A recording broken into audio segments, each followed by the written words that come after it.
Kishan OP Shukla, page संख्या 93। Yes अध्यक्ष महोदय, जो बिल हमारे सामने रखा गया है उसमें बहुत सारे सुधारों की आवश्यकता है। इसको और भी अच्छे ढंग से यहाँ रखा जा सकता था।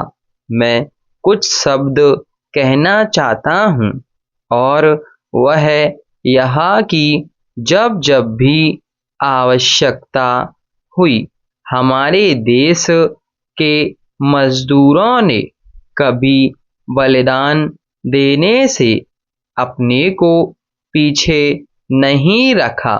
जब जब आवश्यकता हुई उन्होंने ऐसी व्यवस्था को स्वीकार किया जिससे देश का कल्याण हो। अभी हाल में जो समझौता हुआ उसे मजदूरों की बहुत बड़ी कुर्बानी समझनी चाहिए।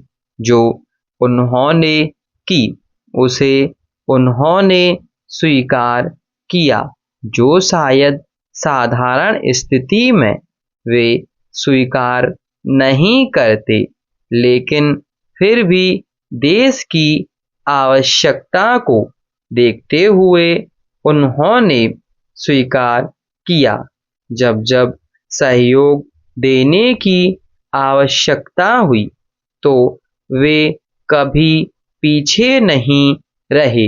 मेरा ख्याल है एक आज जो चीज हमारे सामने आई है, यदि विचार विमर्श करते तो उससे अच्छे ढंग से कोई रास्ता सोच करके उनको खुश कर सकते थे और अच्छा रास्ता निकाल सकते थे। पैरा श्रीमन बहुत सारी बातें हुई, लेकिन एक पहलू पर विचार नहीं किया गया जो मैं यहाँ रखना चाहता हूँ। एक तरफ बात होती है कि लाभ हो तो बोनस मिलना चाहिए, बात सही है, लेकिन कल्पना कीजिए वैसी स्थिति की जहां आप यह कहते हैं कि तुम कभी लाभ नहीं कमा सकते। मैं कोयला उद्योग की बात कहना चाहता हूँ। कोयले की कीमत निर्धारित करने के लिए एक समिति बनी थी।